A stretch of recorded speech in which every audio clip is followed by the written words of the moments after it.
Құрметті YouTube көрермендерім, мына бүгін мен керемет өзіміздің қазақтың нағыз қуырдағын жасайын деп тұрмын.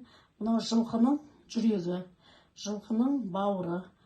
Әрине мынау картопымызды, сәбізімізді, пиязымызды және де мынау азырақ қойдың етін қосайын деп тұрмын.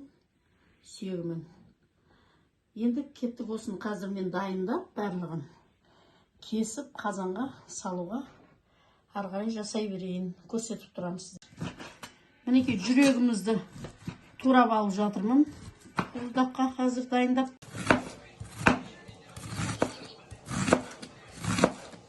Қуырдақтың пиязын турап жатырмын. Мінекей қуырдағымыздың сәбізінде турап алып жатырмыз. Мінекей қазанымыз қызып, қуырдағымыздың майын құйып жатырмыз. Мінекей азырақ пиязымызды салып алдық. Етін салып жіберейін.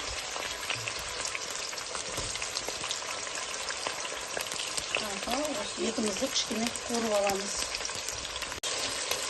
Осы етін, қойдың етін бірінші салдым да, азырақ пияз салып бірінші. Осыны кішкене азырақ қуырып алайын деп тұрмын.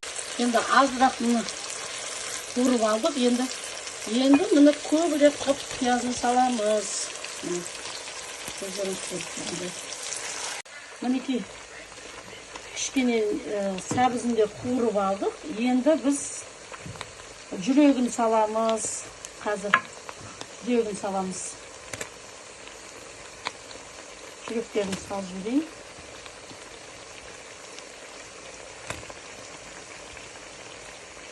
Енді жүрегінде кішкене азырақ қуырып аламын.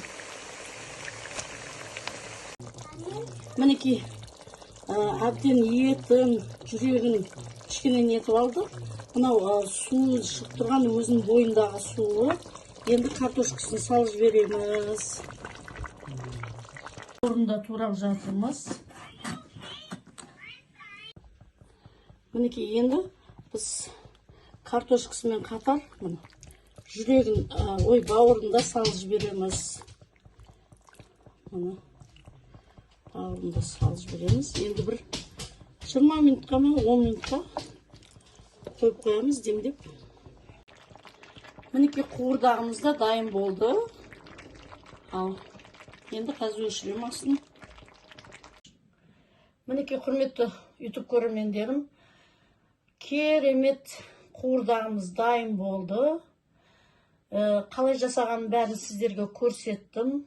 Сіздерге де осылай жасауға кеңес беремін. Енді бір тамаша шықты мына қуырдағым. Мейлі ас болсын, енді